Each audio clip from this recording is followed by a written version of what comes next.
Today we have to start with state of system. Okay, state of a system. State of a system. Which type of system? We are actually talking about thermodynamic system. A thermodynamic system is said to be in a certain state when its all properties are fixed. A thermodynamic system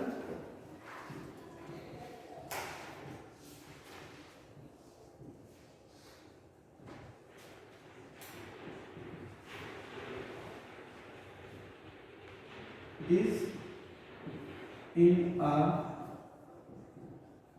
certain state when its all properties are fixed. Okay.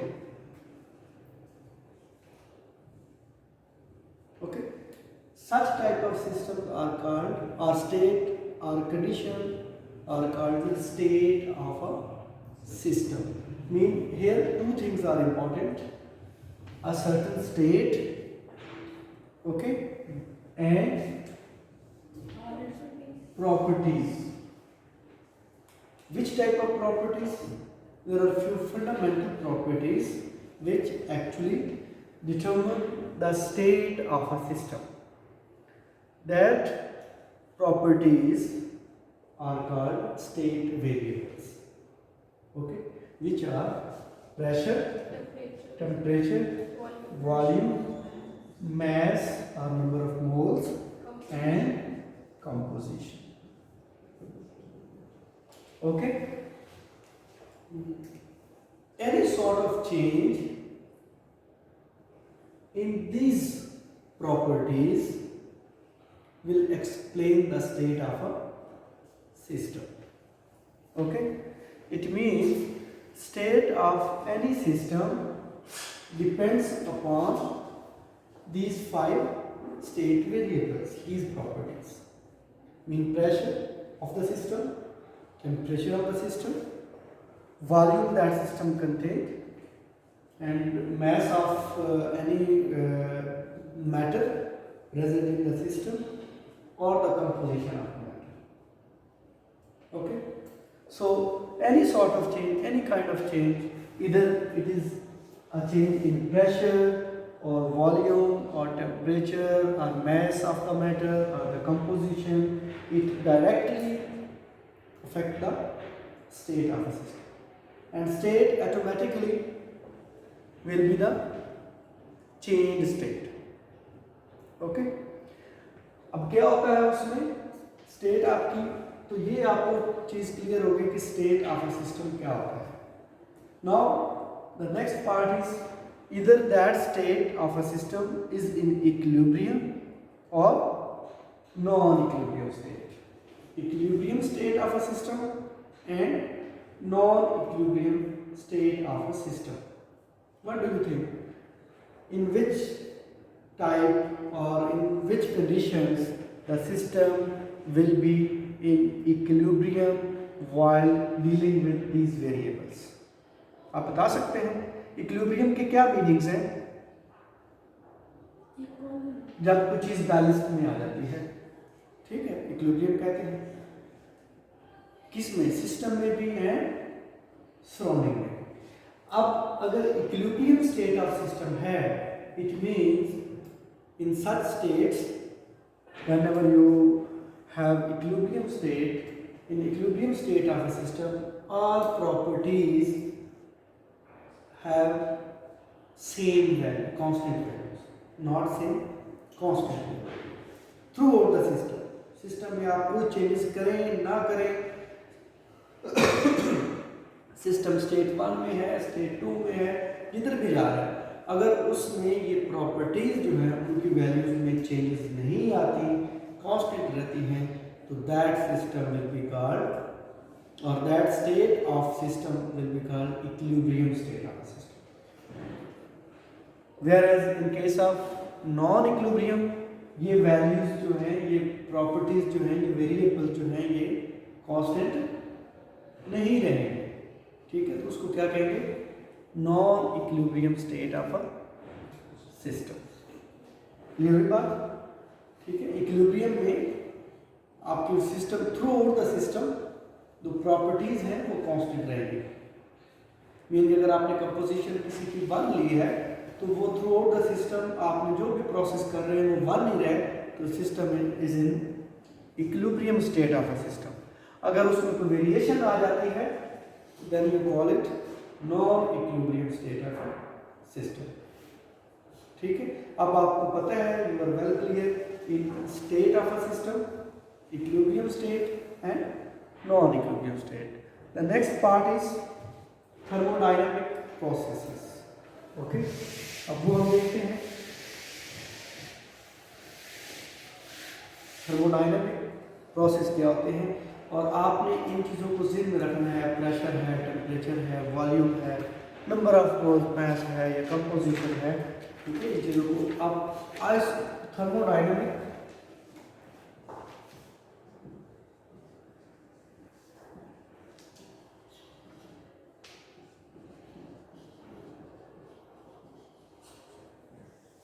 अब ये हमने discuss करना है कि जब आप thermodynamics को study करते हैं तो there are some kind of processes. First one is isothermal process, ठीक है। Iso mean same, thermal mean temperature, mean कि वो सिस्टम जिसमें टेम्परेचर कांस्टेंट रहे। थर्मोडायनामिक स्टडीज के दौरान वो system in which the process of a system in which temperature remains constant. Okay, the process of a system in which temperature of a system remains constant, that process is called isothermal process. Mathematically कैसे लिखेंगे? Whenever there is a temperature, it must be constant. Okay? Temperature is constant. Temperature is constant. अब आप मुझे बताएंगे change in temperature क्या होगा?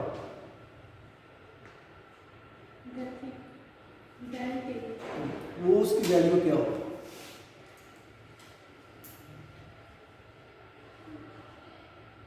Sir T2 या फिर चेंज इन टेम्परेचर जब कोई चीज कांस्टेंट होती है, हाँ, उसमें चेंज क्या होगी? जीरो। कुछ चीज कांस्टेंट है ना तो उसमें चेंज क्या होगी? कांस्टेंट तभी कह रहे हैं ना कि जब उसमें चेंज आ ही नहीं सकती। पॉसिबल है कि नहीं है? क्या सीख कर रहे हैं? नहीं वो पीछे, हाँ, जब टेम्परेचर कांस्टेंट है, कोई भी चीज़ जब कांस्टेंट होती है तो फिर उसमें चेंज नहीं आ सकती। Okay, then you call it constant system. So change in temperature, तो मैथमेटिकली जो हमने लाइन्स बोली है उनको यूँ लिखते हैं, the process of a system in which temperature remains constant. Temperature is equal to mean temperature will be constant, then the change in temperature will be zero. ये जो बातें हैं जो उर्दू में इंग्लिश में हमने बोली हैं वो सारी बातों को मैथमेटिकली हम यूँ लिखते हैं और ये एक पूरे प्रोसेस को एक्सप्लेन करते हैं। ओके, अच्छा, आइसोथर्मल क्या समझ आया? चेंज डी ये डी जो होता है ना, ये चेंज को शो करता है। चेंज को आप डिफरेंट स्टाइल से शो करते हैं, डेल से भी शो करते हैं, ठीक है। आप यहाँ पे डेल टी भी लिख सकते हैं, ठीक है। ये डी भी लिखते हैं, ये भी लिखते हैं, ठीक है। ये बिगर चेंज होती है, ये उससे स्मॉलर, और ये बहुत ही स्मॉलर, जिसको हम बोलते हैं माइन्यूट इनफिनिटेसिमल स्मॉल, ये उसको शो करता है। ठीक है, तो ये डिफरेंस है, चेंजेस हैं, आप यूँ भी लिख सकते हैं, कोई बात नहीं। ठीक है, okay. Now isobaric process. Iso mean same, baric mean pressure जब कांस्टेंट रखते हैं। The process of a system where you have constant pressure. ठीक है, तो उसको क्या कहते हैं? आइसोबैरिक। तो इसकी अब मैथमेटिकली मैं कैसे लिखूंगा इसको, बेटा आप बताइएगा। पी क्या होगा? कांस्टेंट हो जाएगा, और del P is equal to, कितना मजा है? अच्छा, सिमिलरली आइसोकोरिक,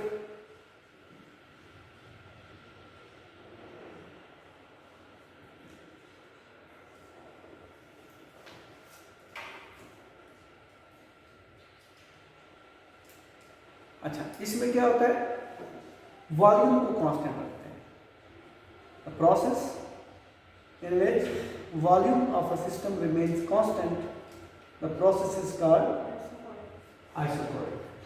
और इसमें वॉल्यूम जो होगा वो क्या होगा? और change in volume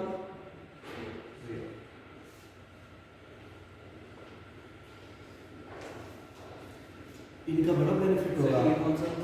isochoric volume वो देखा है ना, वॉल्यूम ऑफ सिस्टम, वो फ्लूइड भी होगा, उस पर बात करेंगे हम। गैसेस, ये भी हम गैसेस सिस्टम की बात करेंगे।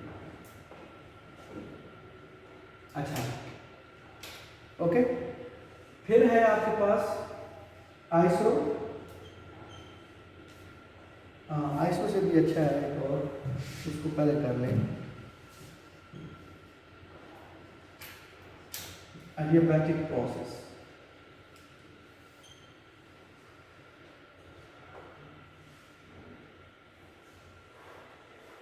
ये वो प्रोसेस होता है, during that process there will be no flow of heat into the system और out of the system.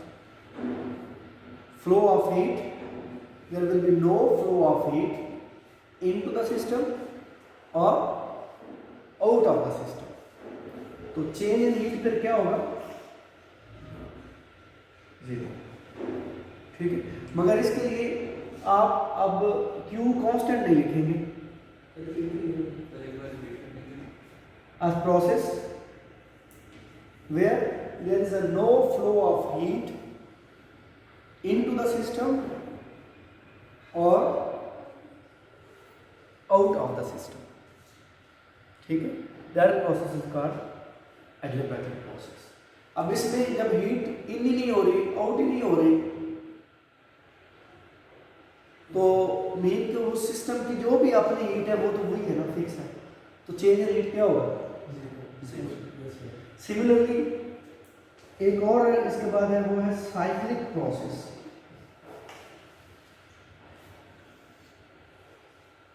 Cyclic, जैसा कि उसका नेम बता रहा है कि ये इनिशियल स्टेज से स्टार्ट होगा और वापस उसी स्टेज पे रिटर्न होकर आ जाएगा।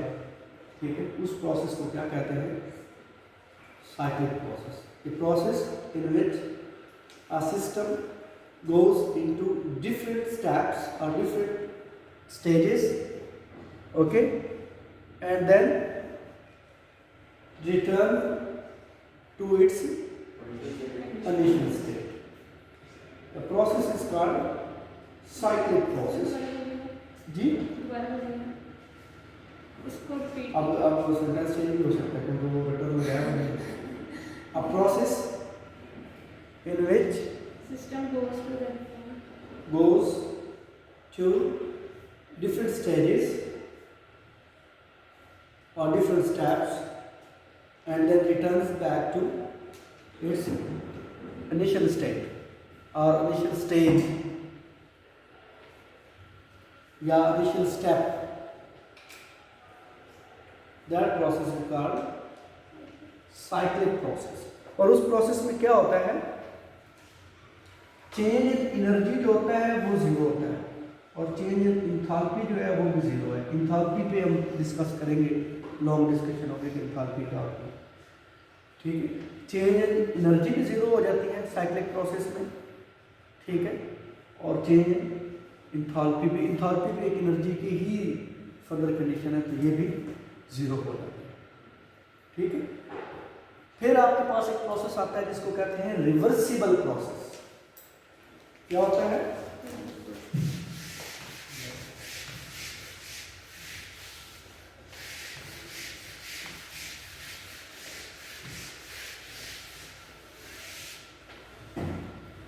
रिवर्सिबल।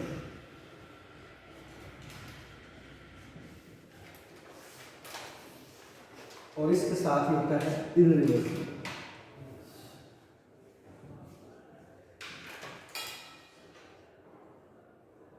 रिवर्सिबल है इररिवर्सिबल प्रोसेस।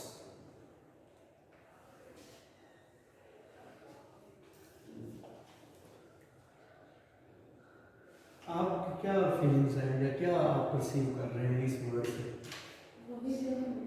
सर एक प्रोसेस, हाँ हाँ, सर प्रोसेस फॉरवर्ड जाएगा और फिर अपने मतलब कि बैक उसी कंडीशन। Very good. और मीन के रिवर्सिबल प्रोसेस वो है जो कि अपनी पहले वाली कंडीशन में हम ला सकते हैं,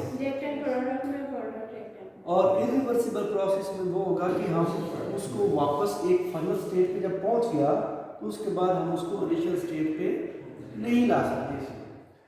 मगर वो कौन कौन सी कंडीशंस हैं जब हम ये ला सकते हैं नहीं ला सकते, वो कौन से स्टेप्स हैं? तो रिवर्सिबल प्रोसेस उस वक्त कोई भी थर्मोडायनामिक प्रोसेस रिवर्सिबल प्रोसेस माना जाता है जब उसमें जो चेंजेस हैं वो क्या हों,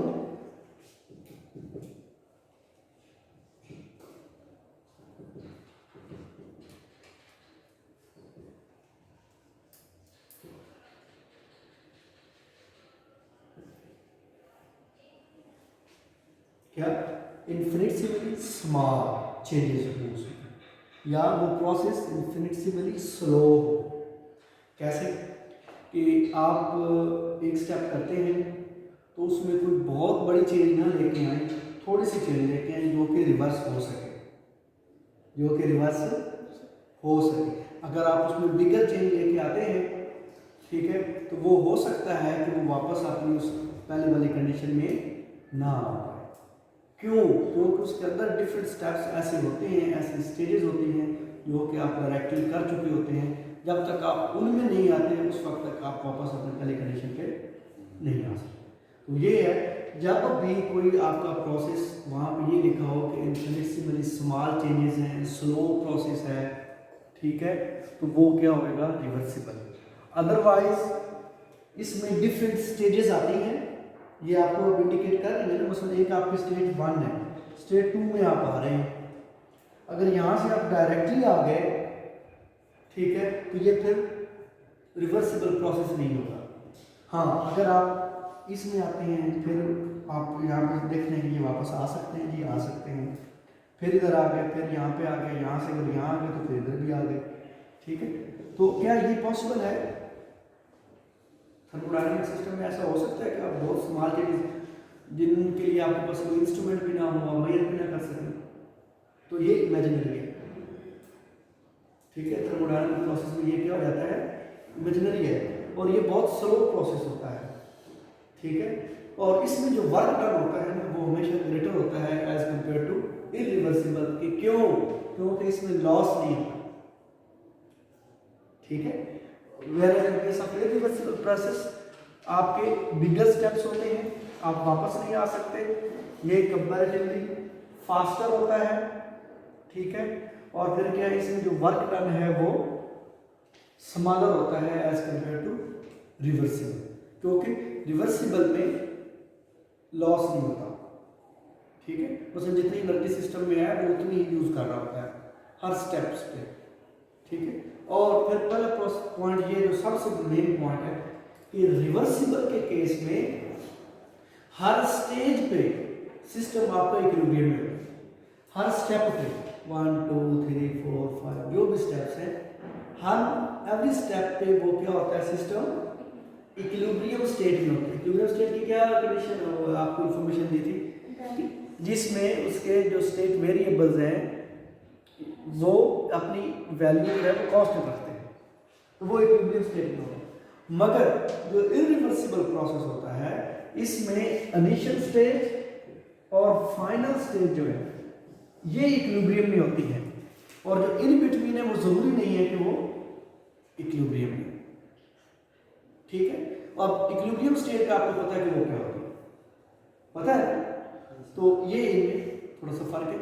और जब भी आपको क्वेश्चन में ये दिया जाए कि ये प्रोसेस है इसको आपने रिवर्सिबली डील करना है, तो उसमें जो आप चेंजेस स्टडी करेंगे वो बहुत संभाल लगा के करेंगे। और जब आपको कह दिया जाए कि ये इरिवर्सिबल प्रोसेस है, तो आपके ज़हन में ये होना चाहिए कि आपने सिर्फ इनिशियल स्टेट और फाइनल स्टेट को डील करके काम करना है, ये बात ध्यान रखें, ठीक है। तो अब मुझे ये बताएं कि जो साइक्लिक प्रोसेस है वो रिवर्सिबल है, तो उसमें चेंजेस कौन सी होंगी, स्मॉल चेंजेस। तो ये अब देखिए एक कॉन्सेप्ट आ गया, अभी हमने पहले पढ़ा कि साइक्लिक को आप रिवर्सिबल कह रहे हैं ना, कि आपने पहले से वापस उस स्टेट में आ गए, तो वो कब आएगा, जब आप बहुत इन्फिनिटेसिमल स्मॉल चेंजेस को डील करते करते करते करते बेशक वो जितने बड़े स्टेप्स में जाए, तो तभी वापस आएगा जब उसमें हर स्टेप पे इक्विलिब्रियम होता होता हो क्या है, ठीक है। सर फिर इनमें डिफरेंस क्या करेंगे, किसमें, साइक्लिक में और रिवर्सिबल में, मतलब कि वो भी तो अपने फाइनल स्टेज पे साइक्लिक प्रोसेस में वापस आ रहा है सर। हाँ आ रहा है। अब डिफरेंस ये है कि साइक्लिक प्रोसेस में आपकी जो चेंज इन एनर्जी है, ठीक है, वो आप जीरो कर रहे हैं, इंथैल्पी में वो भी आप जीरो कर रहे हैं, ठीक है। रिवर्सिबल में जरूरी नहीं है कि वो जीरो हो भी सकती है, नहीं भी हो सकती, ठीक है। अच्छा यहाँ पे पहुंच गए, वेरी गुड। अब है हमारे पास हीट एंड वर्क। जब भी हम काम करते हैं, अभी हम देखें बड़े स्लोली आगे चल रहे हैं ताकि आपके माइंड में भी इक्विलिब्रियम रहे, है ना। अब हम आ गए हीट एंड वर्क पे, पहले हम वर्क की बात करते हैं। जब हम वर्क की बात करते हैं तो in thermodynamics this work is actually mechanical work. Which work, mechanical work. और ये वर्क कौन सा होता है, फोर्स मल्टीप्लाई बाय डिस्टेंस, यही करते हैं ना आप। इसके यूनिट्स क्या होते हैं, न्यूटन मीटर, और इसको यूजुअली हम जॉल्स में लेते हैं, ठीक है। तो work is actually a mechanical work, जो कि आप जितना भी डिस्टेंस, मतलब ये चीज़ पड़ी है सपोज, इसको मैं, इसका ये डिस्टेंस है, इस पर मैं कोई फोर्स अप्लाई करूँगा to move it, then it will cover some distance, okay, that distance multiplied by the force that has been applied on the system, it will be equal to the mechanical work, okay।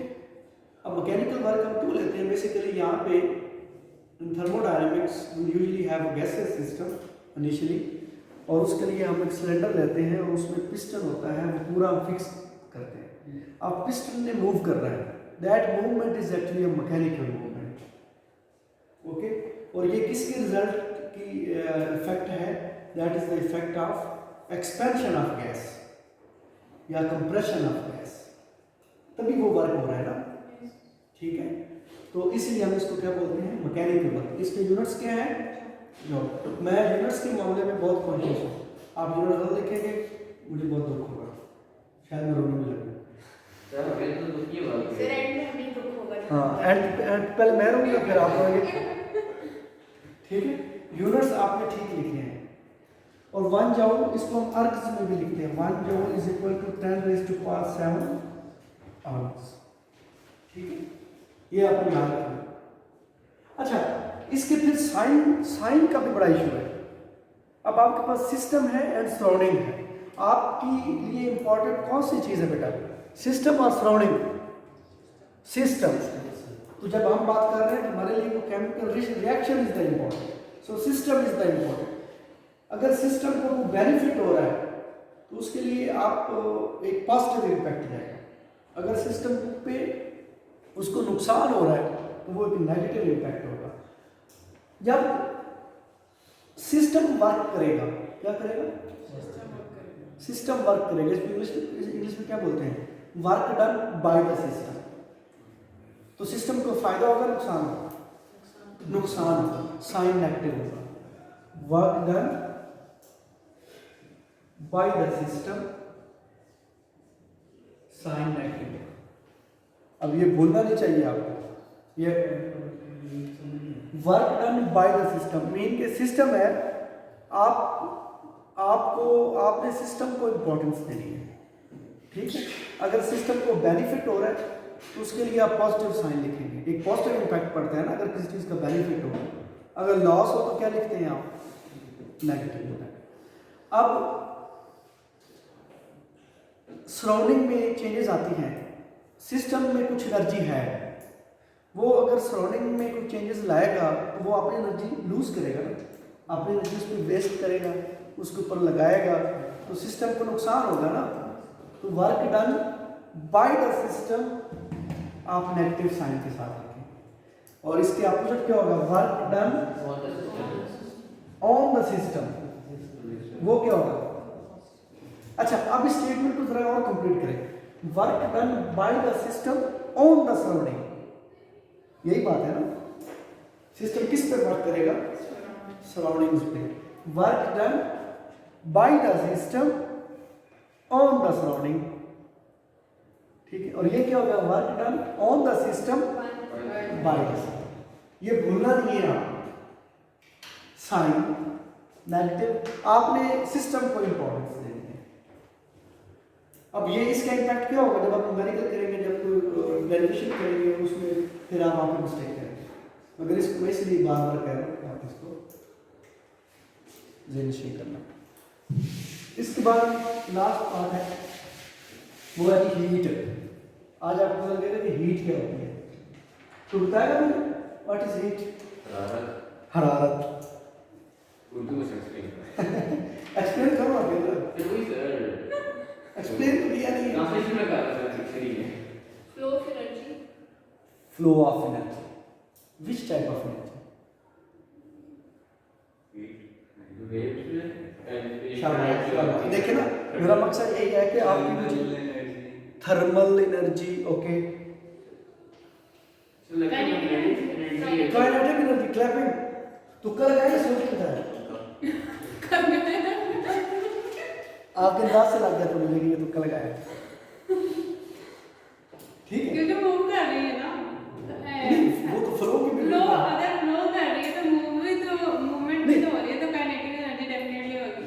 अच्छा, नहीं definitely नहीं होगी, कोई और energy भी move कर सकती है, ठीक है।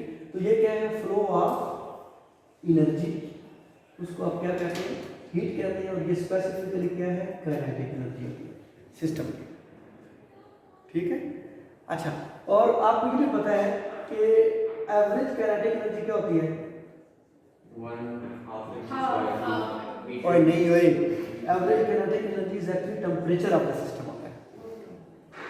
वैसे हमने यार इसमें पढ़ी है। हाँ, नहीं, उसकी तो वो है ना, वो एवरेज नहीं, वो सिंपल भी होता है, वो 1/2m² होता है, हैं? तो एवरेज काइनेटिक एनर्जी क्या होती है? एवरेज वैसे क्या होती है? काइनेटिक एनर्जी एक सिस्टम है, उसमें डिफरेंट पार्टिकल्स हैं, उनकी अपनी काइनेटिक एनर्जी है।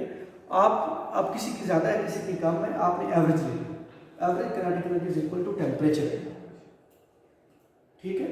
तो इसका मतलब ये हुआ, जो भी आप कहने लगे कि सर हीट तो फिर टेम्परेचर ही हुआ है, मगर नहीं। अब क्या है कि हीट, फ्लो ऑफ एनर्जी क्या है? सिंपल टेम्परेचर होना और फ्लो ऑफ एनर्जी होना two different thing. It means flow of temperature, जब हम एवरेज काइनेटिक एनर्जी को टेम्परेचर कह रहे हैं तो इधर हम क्या लिख रहे हैं? Flow of energy. Average energy अगर हमारी टेम्परेचर है, ठीक है, तो इसका मतलब है कि ये क्या होगा? Flow of temperature. टेम्परेचर कैसे फ्लो करता है? उसके लिए जो असल पॉइंट है वो ये है, आपके पास एक कोल्ड सिस्टम है और एक हॉट वार्मर सिस्टम है, ठीक है। जब आप इसका टेम्परेचर सपोज के ज़्यादा है ना, इसका टेम्परेचर कोल्ड है, इसके मुकाबले में कम है। when they are in contact what will happen? Flow होगा किस चीज का? एनर्जी का। कौन सी एनर्जी? काइनेटिक एनर्जी, ठीक है। वो बेसिकली क्या है? एवरेज काइनेटिक एनर्जी क्या होती है? टेम्परेचर। तो इट मीन्स कि जब वो एनर्जी, अब दूसरी डेफिनेशन इसके लिए है, आपको उससे भी अच्छी अंडरस्टैंडिंग होगी। वो एनर्जी जो सिस्टम में चेंज इन टेम्परेचर पे बेस करती है उसको हीट कहते हैं। वो एनर्जी जो सिस्टम में डिफरेंस इन टेम्परेचर पे बेस करती है उसको क्या कहते हैं? हीट कहते हैं। डिफरेंस इन टेम्परेचर ही है ना, इसका टेम्परेचर हाई है, इसका लोअर है। जब ये कॉन्टैक्ट में आते हैं तो इक्विलिब्रियम बनेगा। इक्विलिब्रियम कब बनेगा? कि heat will be transferred from hotter body to colder body, और जब वो इक्विलिब्रियम आ जाएगा, ठीक है, तो उस वक्त वो ट्रांसफर रुक जाएगा। अच्छा, अब पार्टिकल लेवल पर देखा जाए तो क्या होता है? मीन कि अगर ये एक हॉट बॉडी है, इसके अंदर ये पार्टिकल्स हैं, और ये कोल्डर बॉडी है, इसके अंदर भी पार्टिकल्स हैं। अब इसका टेम्परेचर ग्रेटर है, इसका टेम्परेचर ये एच लिख लेता हूँ हाई, और इसको मैं एल लिख लेता हूँ लोअर टेम्परेचर, या इसको जी लिखता हूँ ग्रेटर, जस्ट फॉर आपने ऐसा नहीं लिखना, बस अंडरस्टैंड करें। इसका अगर टेम्परेचर ग्रेटर है इट मीन्स इनकी एवरेज काइनेटिक एनर्जी भी ग्रेटर है, ऐसा ही है ना। इसके अगर टेम्परेचर लो है तो इसकी एवरेज काइनेटिक एनर्जी भी कम है, पार्टिकल की मूवमेंट्स भी कम है, इसमें पार्टिकल की मूवमेंट ग्रेटर है। जब कांटेक्ट में आएंगे तो क्या करेंगे? ये एनर्जी अपनी कैसे ट्रांसफर करेंगे? ये हाई एनर्जी पार्टिकल जो है लोअर एनर्जी पार्टिकल से स्ट्राइक करेंगे। जब कोलाइड करेंगे तो क्या होगा? They will transfer their energy, cooling की वजह से they will transfer their energy to the particles which have lower kinetic energy, तो उनकी भी काइनेटिक एनर्जी बढ़ जाएगी जब ट्रांसफर करेंगे। तो इस तरह आहिस्ता आहिस्ता टेम्परेचर इधर भी इंक्रीज होगा, और ये जो भी ट्रांसफर कर रहे हैं तो इनकी अपनी एनर्जी डिक्रीज होना शुरू हो जाएगी। तो एक टाइम आएगा जब ये बैलेंस होगा। तो इस फ्लो ऑफ एनर्जी को हम क्या कहते हैं? हीट कहते हैं, ठीक है। इसीलिए आप जो करते हैं कि आप जो हाथ लगाए ना किसी को, कहते हैं यार आपका हाथ गर्म है, ठीक है, वो बेसिकली हीट का प्रोसेस होता है जो आपको फील करवाता है। किसी एक का ठंडा होगा, किसी एक का गर्म होगा, जब एक को करेंगे तो वह कहेंगे कि यार आप तो बड़े वफादार हो, वफादार, वो कहते हैं ना वफादार लोगों के हाथ गर्म होते हैं, चाहे उन्होंने ऐसे ऐसे ही किए हो, ठीक है ना। तो ये है हीट। तो आज हमने क्या पढ़ा? Just revise different process